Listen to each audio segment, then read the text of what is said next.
Who the fuck is this guy? Oh, my bad, Shug. This the homie Snoop. Snoop D-O-double-G, cuz. Who you? Much later. Rap icon Snoop Dogg now owns the record label that propelled him to stardom. Death Row Records released.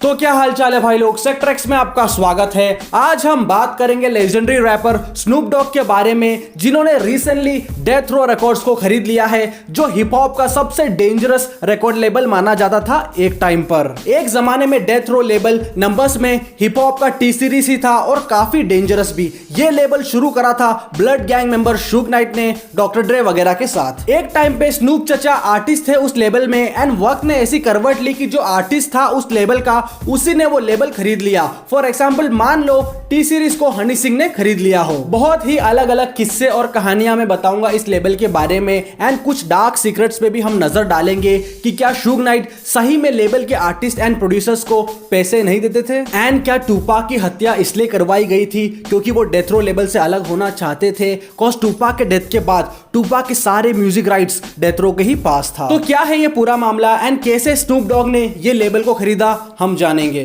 अगर आप channel पे नए हो तो subscribe करना मत भूलना ऐसे और हिप हॉप वीडियोस के लिए, एंड आप हिप हॉप सुनते हो या आर्टिस्ट हो तो हमसे इंस्टाग्राम पे जरूर जुड़ना। तो इसी के साथ चैनल का इंट्रो करते हैं रोल और शुरू करते हैं हम आज का video, how Snoop Dogg bought Death Row. Sector X Entertainment.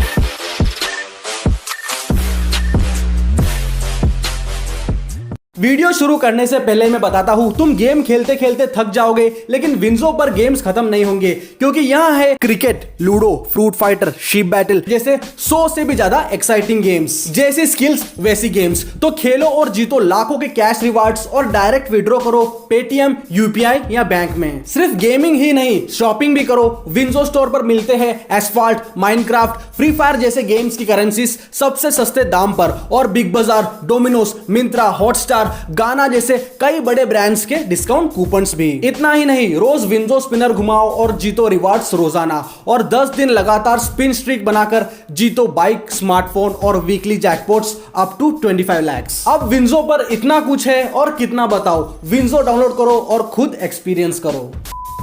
Death row की शुरुआत शुग नाइट ने किया था, एंड इसमें इन्वेस्टर थे हैरी ओ, जो एक ड्रग डीलर थे। बट हैरी ओ तब जेल में बंद थे, और इससे पहले कि उनकी सारी संपत्ति गवर्नमेंट जब्त करती, उन्होंने शुग नाइट को जेल में मिलने के लिए बुलाया और इन्वेस्टमेंट ऑफर किया। एंड इतने सालों के बाद अब जाके हैरी ओ जेल से बाहर आए हैं, एंड रिसेंटली डॉक्टर ड्रे के साथ वो स्पॉट हुए हैं। शुग नाइट ने म्यूजिक इंडस्ट्री में अपना एक अलग ही वर्चस्व बना रखा था एज ए गैंगस्टर, और डीओसी और शुग नाइट ने डेथ रो लेबल को आगे बढ़ाने का सोचा तो उन्हें एक म्यूजिक प्रोड्यूसर चाहिए था। एंड तब डॉक्टर ड्रे वेस्ट कोस्ट के सबसे बेस्ट प्रोड्यूसर माने जाते थे, बट दिक्कत ये थी कि डॉक्टर ड्रे इजी ई के लेबल रूथलेस रिकॉर्ड्स से साइन थे, बट रूथलेस रिकॉर्ड्स डॉक्टर ड्रे को सही से पैसे नहीं दे रहे थे। तो इसी कारणवश शुग नाइट भिड़े इजी ई से, जो खुद एक गैंगस्टर थे, एंड डॉक्टर ड्रे को रूथलेस रिकॉर्ड से रिलीज करके लाए डेथ रो रिकॉर्ड्स में। एंड उसके बाद डॉक्टर ड्रे के थ्रू एंट्री होती है स्नूप डॉग की डेथ रो में, एंड क्रॉनिक एल्बम पे ये लोग काम करते हैं डॉक्टर ड्रे के,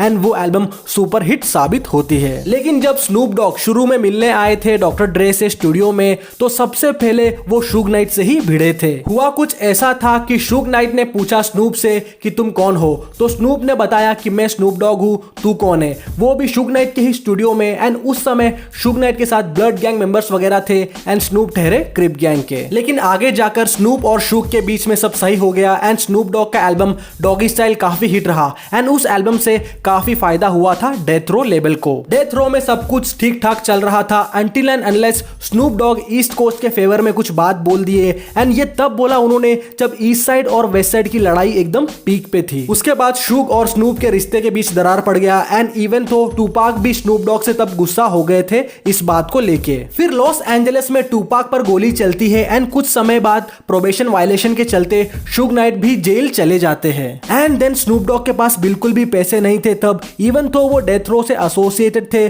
तब भी उन्हें पैसे नहीं मिल रहे थे क्योंकि शुग जेल में थे और स्नूप डॉग के सारे रॉयल्टीज के पैसे डेथ रो लेबल के पास जा रहा था जिसकी ओनर तब शुग नाइट की वाइफ थी। तो मास्टर पी ने स्नूप डॉग को साइन कर लिया नो लिमिट रिकॉर्ड लेबल में एंड इसके लिए मास्टर पी को शुग नाइट को काफी पैसे देने पड़े थे ताकि शुग नाइट डेथ रो से रिलीज कर दे स्नूप डॉग को। ऐसे जाकर फिर डेथ रो से अलग होके मास्टर पी के रिकॉर्ड लेबल नो लिमिट में ज्वाइन हुए स्नूप डॉग। उसके बाद स्नूप डॉग ने ग्रेजुअली ग्रोथ किया अपने करियर में एंड देन वो म्यूजिक, मूवीज और टीवी शो वगैरह में आने लगे। कई इंटरनेशनल कोलैबोरेशन के साथ वो एक आइकॉन बन गए हिप हॉप के जो ऑल ओवर द वर्ल्ड में लोग उन्हें पहचानने लग गए। एंड एक तरफ डेथ रो रिकॉर्ड्स का डाउनफॉल चालू हो गया था। टूपाक के डेथ एंड शुग नाइट के जेल जाने के बाद कोई भी आर्टिस्ट लेवल में टिका नहीं एंड देन खराब मैनेजमेंट की वजह से डेथ रो दिवालिया घोषित हो चुका था। एक टाइम पे हिप हॉप के सबसे बड़े रिकॉर्ड लेबल जो सबसे ज्यादा एल्बम्स बेचा करता था उसे दूसरी कंपनी ने कोडियो के दाम में खरीद लिया एंड फिर कई मल्टीनेशनल म्यूजिक कंपनीज से होते हुए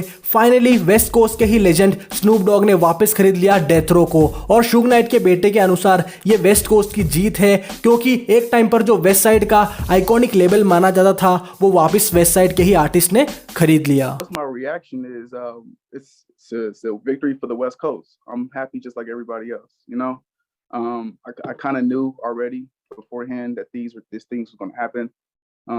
I worked on New Death Row back in 2018 all the way to 2020, and that's why I kind of knew how things were going to take. So this is to me it's like Snoop Dogg ने ये label MNR के music group से खरीदा है and अभी ये कितने में खरीदा है पता नहीं चला, लेकिन हाँ डेथ रो की कीमत पैसे से नहीं उसकी लेगेसी से जानी जाती है। यही नहीं, डेथ रो ने अपना मर्चेंडाइज वेबसाइट भी ओपन कर दिया है जिससे डेथ रो से रिलेटेड चीजें ले सकते हैं उस वेबसाइट से। एंड आने वाले टाइम में हम देखते हैं कि डेथ रो को किस डायरेक्शन में लेके जाते हैं स्नूप चाचा। अगर बात की जाए टूपाक की डेथ की तो इसमें कई उंगली शुग नाइट की और भी उठी है, लेकिन शुग नाइट और पाक का रिश्ता भाइयों जैसा था और पाक काफी लॉयल थे शुग नाइट के लिए। Well Snoop Dogg Def Jam के भी एसोसिएट प्रेसिडेंट रह चुके हैं सो उन्हें एक लेबल चलाने का एक्सपीरियंस है। स्नूप डॉग ने एक पॉडकास्ट में यह कहा था कि डेथ रो अगर वो 5 साल पहले खरीद लेते तो वेस्ट साइड के बहुत सारे आर्टिस्ट जैसे रॉडी रिच, YG, टाई डोला साइन वगैरह डेथ रो लेवल में साइन होते। तो आप लोग इमेजिन कर सकते हो कि किस तरीके का रेवोल्यूशन होता फिर दोबारा। Death Row should be in my hands. I should be running that shit just like I'm in position at Def Jam. Death Row means more to me because I helped create that. Right. I think they should give me that, let me run that shit, put the merchandise out, put the music all over the world. Oh my God. Find some new acts, some new West Coast acts, because there's so many acts. Just look at it like this. If they'd have gave it to me 5 years ago, I would have had Roddy Ricch, Ty Dolla $ign, YG. Anything coming out the West would have been on Death Row. और recently Snoop Dogg ने एक album भी drop किया है BODR मतलब back on death row. अब देखते हैं आने वाले टाइम में क्या होता है and all the best to Snoop Dogg for the future of Death Row. ये था भाई लोग आज का वीडियो एंड जाते जाते आपको एक यूट्यूब शॉर्ट्स दिखाता हूँ कि कैसे शुग नाइट ने स्नूप डॉग को बेल पे निकाला था। एंड आप हिप हॉप सुनते हो या आर्टिस्ट हो तो हमसे इंस्टाग्राम पे जरूर जुड़ना। तो मिलते हैं अगले वीडियो में, तब तक के लिए अपना ख्याल रखना, अपने घर वालों का ख्याल रखना, इंटरनेशनल आर्टिस्ट को सुनना और अपने लोकल आर्टिस्ट को सपोर्ट करना। Bye bye, take care. ये कहानी है तब की जब शुग नाइट ने इंडस्ट्री में अपना पावर दिखाया था। एक बार स्नूप डॉग लॉस एंजलिस में थे अपने बॉडीगार्ड के साथ, तभी वहां एक राइवल गैंग के बंदे के साथ उनकी कहासुनी हुई थी स्ट्रीट में। तब वहां बहस होने के बाद स्नूप डॉग वहां से जा रहे थे, बट फिर वो राइवल गैंग के बंदा जिसका नाम था फिलिप वो अपना गन निकालने वाला था। उतने में स्नूप डॉग के बॉडीगार्ड हरकत में आए एंड स्नूप के बॉडीगार्ड ने उस बंदे को गोली मार दी एंड स्नूप और उनके बॉडीगार्ड पे मर्डर केस लगा और वो लोग पुलिस को सरेंडर होना चाहते थे, but the villain of hip hop Shug Knight आए सीन में। स्नूप तब शुग के लेवल डेथ रो से साइन थे एंड जब ये इंसिडेंट हुआ उसी वीक MTV म्यूजिक अवार्ड्स था एंड शुग नहीं चाहते थे स्नूप इस चीज को मिस करे क्योंकि इससे अच्छा प्रमोशन मिलता स्नूप के एल्बम डॉगी स्टाइल को जो बहुत जल्द रिलीज होने वाला था। शुग ने स्नूप को उस अवार्ड शो वाले दिन तक प्रोटेक्ट किया एंड जब वो शो हुआ तो पुलिस वाले ढूंढ के आए स्नूप को, तो शुग नाइट ने ही डील किया था उन पुलिस वालों से कि MTV अवार्ड्स के बाद ही अरेस्ट होंगे स्नूप डॉग। देन शो के बाद अरेस्ट हुए स्नूप, बट शुग नाइट ने तुरंत स्नूप की बेल करवाई $1 मिलियन में एंड सब हैरान थे कि शुग ने ये कैसे किया। तो ये था शुग नाइट का पावर एक जमाने में। एंड ऐसे और स्टोरीज के लिए सेक्टर्स को फॉलो जरूर करें।